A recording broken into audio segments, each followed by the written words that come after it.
اپنی زندگی سے زیادہ خوبصورت جملہ لگتا ہے کارلائل جارج مفکر کا. وہ کہتا کاش دنیا علی کو میدان جنگ میں مصروف نہ رکھتی. اس نے کہا مسلمانوں کتنے بدقسمت ہو, تمہارے پاس علی جیسی شخصیت تھی اور تم نے کبھی خیبر, کبھی خندق, کبھی صفین, کبھی نہروان میں تلواریں دے کے کھڑا کر دیا.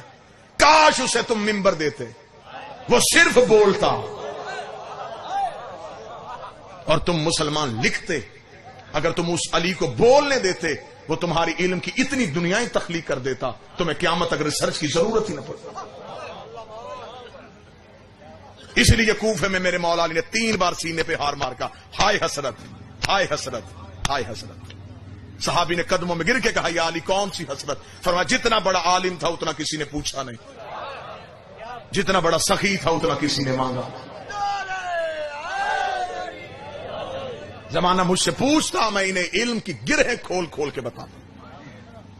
ایک ریسرچ اسکالر نے ایک کتاب لکھی تھی 20 سال ریسرچ کے بعد. خان صاحب جملہ سننے والا سر. اس نے 20 سال ریسرچ کی اور کتاب لکھی دی آنٹ, چیونٹی پہ. 20 سال اس کی ریسرچ جنگلوں میں, صحراؤں میں, میدانوں میں, برساتی علاقوں میں رہی. اس نے اپنی پوری کتاب میں صرف اتنا لکھا کہ ہر ایک جگہ کی چیونٹیوں کی کون کون سی نسلیں, ان کے قبیلے کتنے ہوتے ہیں, ان کی رنگتیں کیسی ہوتی ہیں. 20 سال ریسرچ کے بعد اس نے کتاب مارکیٹ میں پھینکی. لوگوں نے کتاب سر پہ اٹھا لی, یار اتنا بڑا ریسرچ اسکالر 20 سال صرف چیونٹی پہ ریسرچ کرتا تھا. جب اس کی کتاب کی تقریب میں رونمائی تھی تو اس کے بعد نجف کے ایک طالب علم نے اسے مولا علی کا خطبہ بھیج دیا جو علی نے صدیوں پہلے چیونٹی پہ دیا تھا. جب اس نے وہ خطبہ پڑھا اس نے سر پکڑ کے کہا کاش میں یہ خطبہ پہلے پڑھ لیتا, میرے 20 سال ضائع نہ ہوتے. سطر سونے کے ساتھ لکھنے والی ہے. اس نے کہا میں نے 20 سال ریسرچ کر کے صرف اتنا پتا کیا کہ چیونٹی کی نسلیں کتنی ہیں, وہ صدیوں پہلے بتا گیا کہ چیونٹی کے بدن میں رگیں کتنی, اسے صدیوں پہلے بتا. مولا امیر المومنین جب یہ خطبہ دیا تو مولا ریت پہ بیٹھے ہوئے تھے. یہ سامنے بیٹھے ہوئے صحابہ میں سے ایک شخص نے کہا تھا یا مولا ہر چیز کی خلقت میں کوئی راز ہے. یہ کہنے کے بعد سامنے سے ایک چیونٹی گزری. اسے دیکھے گا یا علی اس کی خلقت میں کیا راز ہے.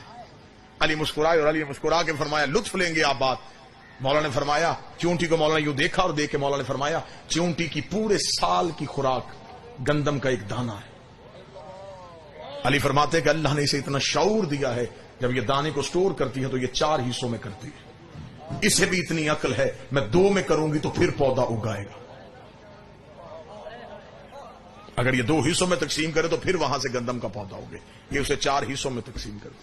مولا علی نے فرمایا کہ چیونٹیوں کی ہر ایک قبیلے میں ایک ایسی چیونٹی ہوتی ہے جسے اللہ اس قبیلے اس خاندان میں پیدا کرتا ہے اور وہ اس قبیلے کی امام ہوتی ہے. گفتگو ہے امام پہ تو آخری سطر سنیں.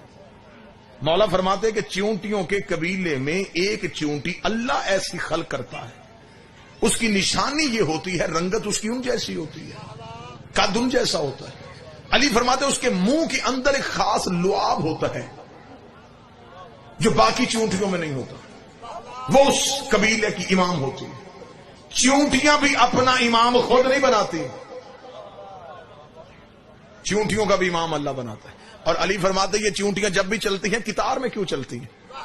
مولا نے فرمایا اس لیے کہ جب کسی جگہ پہ رہنے کی حدت یا شدت اتنی ہو جاتی ہے کہ وہ جگہ ان کے رہنے کے قابل نہیں رہتی تو پورا سال جتنی دیر وہ رہتی ہے اتنی دیر وہ امام دانے کے لیے بھی باہر نہیں نکلتا, وہ امام گھر میں رہتا ہے. چیونٹیاں اس کے دانے کا بندوبست کرتی ہیں, لیکن جب اگلی جگہ کا تعین کرنا ہوتا ہے پھر چیونٹیاں نہیں نکلتی, پھر اکیلا امام نکلتا ہے. دکھ لے کے جاؤں گا جو بندے ریسرچ کرتے اور پھر جملے پہ نہ بولے, ہجرت جب بھی کرے امام کرتا ہے اور وہ چیونٹیوں کا سردار اپنے گھر سے نکلتا ہے. علی فرماتے وہ جہاں سے گزرتا ہے وہ لعاب پھینکتا جاتا ہے, جہاں اگلی جگہ وہ رہنے کے قابل ہوتی وہ وہاں جا کے بیٹھ جاتا ہے. چیونٹیاں اس لعاب کو سونگتی ہوئی قطار میں چلتی. علی فرماتے اللہ نے چیونٹی کو بھی اتنی عقل دی ہے, اسے بھی خبر ہے میں امام کے دیے رستے سے ہٹی تو بھٹک جاؤں گی.